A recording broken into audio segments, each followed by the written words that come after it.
My name is Camila Gibson, and at 34, I thought I had figured out the formula for a perfect life.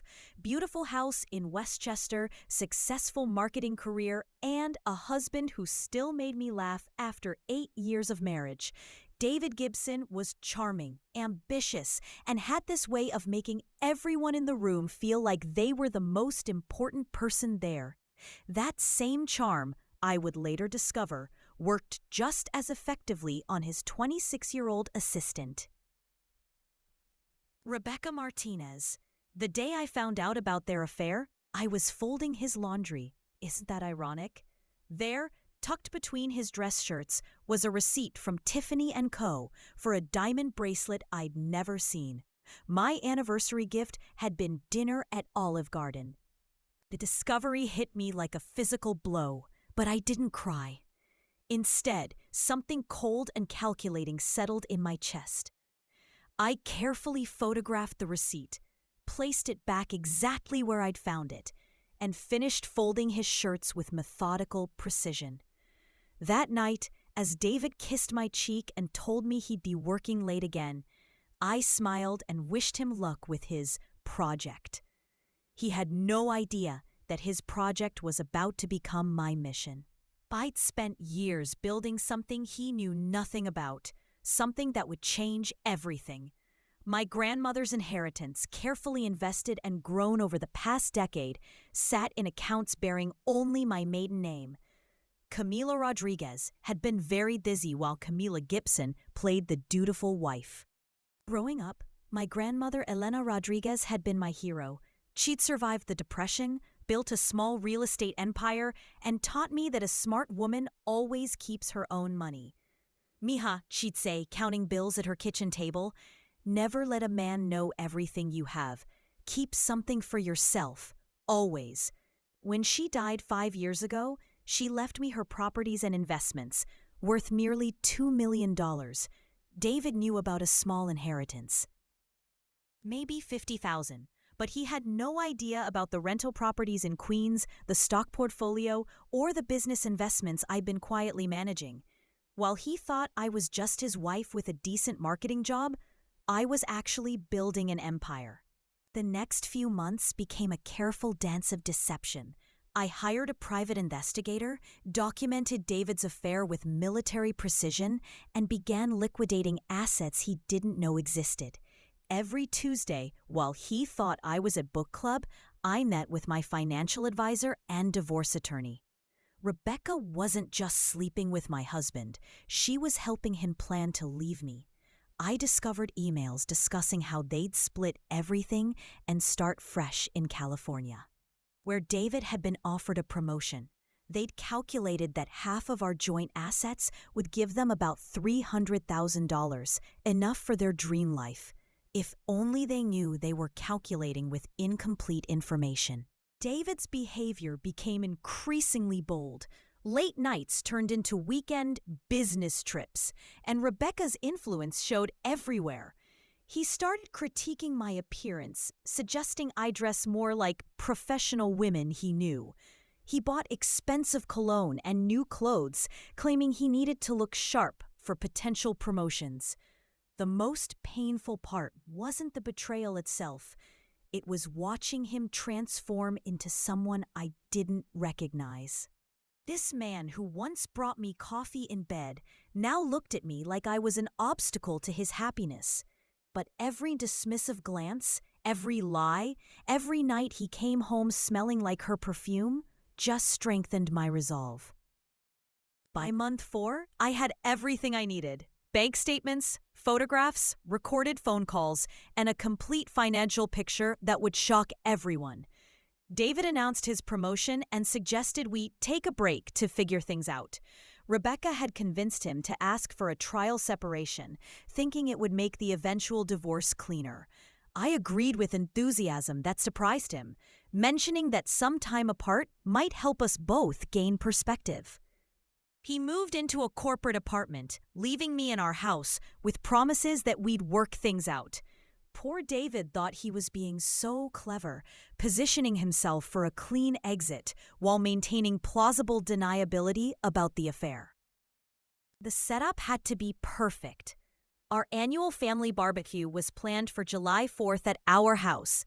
David's parents, my sister Maria, our closest friends, about 30 people total. David had insisted we maintain appearances, playing the couple working through difficulties. I agreed, knowing this gathering would be my stage. I spent weeks preparing, not just the food and decorations, but the presentation that would change everything. Rebecca, emboldened by David's promises, had even asked if she could attend as his colleague who was in town. I graciously extended the invitation, telling David that including his work friends showed how committed I was to supporting his career. He was so pleased with my maturity about everything. The day arrived with perfect summer weather. David played the attentive husband, grilling burgers and laughing with his father about golf. Rebecca arrived fashionably late, wearing a dress I recognized from David's credit card statements. She mingled carefully, playing the role of supportive colleague while shooting meaningful glances at my husband. I was the gracious hostess, making sure everyone had drinks and introducing Rebecca around as David's very dedicated assistant. The irony wasn't lost on me as I watched her blush at the compliment. By evening, as we gathered on the back patio for dessert, I felt calm in a way I hadn't experienced in months. Everything was finally about to make sense. Before we served dessert, I announced, clinking my wine glass for attention, David and I have some news to share with everyone who matters most to us. David's face went pale. This wasn't part of any script we'd discussed. Rebecca shifted nervously, probably thinking I discovered their relationship and was about to cause a scene.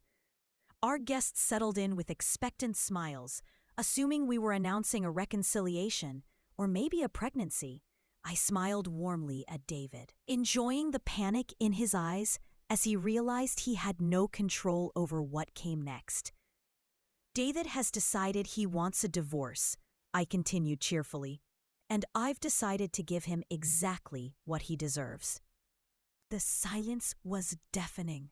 David's mother dropped her wine glass. Rebecca looked like she might faint. "Camila, what are you doing?" David whispered. But I was just getting started. I pulled out a folder I'd hidden by the dessert table. See, David thinks he's been very clever. He believes that in our divorce, he'll get half of everything. Our house, our savings, our investments. He's calculated that his share will be about $300,000. Enough for a nice fresh start, perhaps in California, maybe with someone like Rebecca here. I gestured toward his assistant, who was now visibly shaking. The thing is, David's been calculating with incomplete information. He doesn't know about grandmother Elena's real inheritance. I opened the folder, pulling out financial statements and property deeds. These 6 rental properties in Queens, currently valued at $1.2 million. This investment portfolio worth another $800,000. These business partnerships that generate about $15,000 monthly in passive income. All in my name only.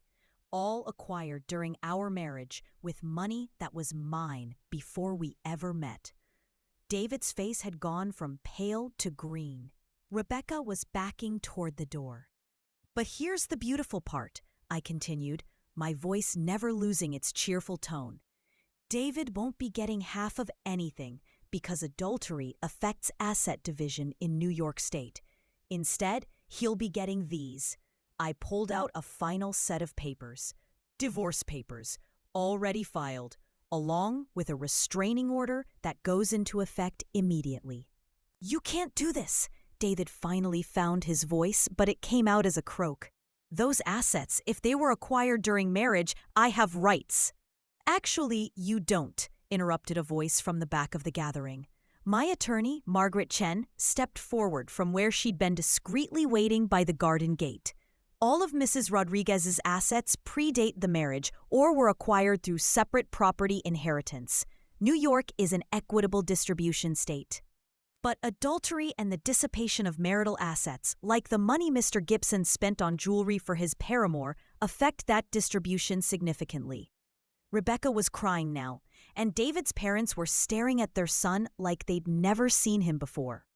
My sister Maria started slow clapping, which quickly spread through our stunned guests. The aftermath was swift and brutal. David tried to contest everything, but the evidence was overwhelming. Rebecca lost her job when their relationship became public knowledge. Turns out the company had strict policies about workplace relationships. David's promotion to California evaporated when his new bosses learned about the scandal and his character issues. He ended up in a studio apartment in Yonkers, paying his own legal fees while I kept our house and everything in it. The rental properties continued generating income, the investments kept growing, and I started a consulting business helping other women protect their financial interests. My grandmother would have been proud. I'd learned her lessons well and applied them with precision that surprised even me. 6 months later, I was sipping coffee on my back patio, reading about David's bankruptcy filing in the local paper.